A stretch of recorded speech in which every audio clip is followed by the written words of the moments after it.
Kinumpirma ng Commission on Elections na muling magbabalik sa Kamara ang Gabriela Women's Party List. May Agenda Weekend Report si Joash Malimban. Tuloy ang laban ng Gabriela kasama ng mga kababayan natin sa pagsusulong ng tunay na pagbabago at parulan. Ipoproklama na ng Commission on Elections si Gabriela Women's Party List First Nominee Sara Ilago bilang 64th winning party list representative. Sa isang panayam ngayong araw, sinabi ni COMELEC Chairman George Garcia na kasunod ito ng compliance ng poll body sa constitutional requirement na dapat ay 20% ng bumubuo sa House of Representatives ay galing sa mga party list. Ayon daw kasi sa kanilang computation, ang 63 party list seats na ipronoklama noong 2025 elections ay 19.8% lamang ng Kamara. Ani Garcia, kahit nalalabas na 20.4% na ang magiging composition sa 64 seats, mas okay raw na sobra kaysa kulang para mapunan ang requirement ng konstitusyon.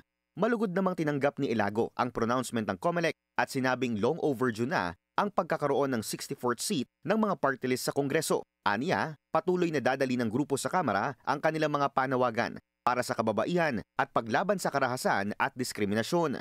Mula sa lansangan hanggang sa Kongreso, bibitbitin ng Gabriela Women's Party ang agenda ng kababaihan, ng LGBTQIA+, ng bata at ng bayan. Pagdating naman sa mga bills, yung top 3 namin yung pagpapalakas ng anti-vowsy law, ng anti-rape law, divorce bill, at saka SOGI equality.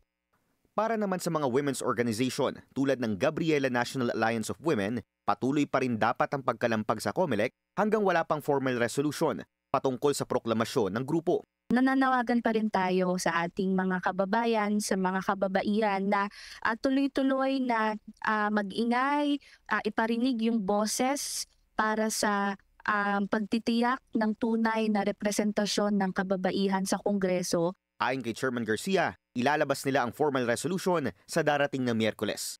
Para sa Agenda Weekend, Joash Malimban, Billionaire News Channel.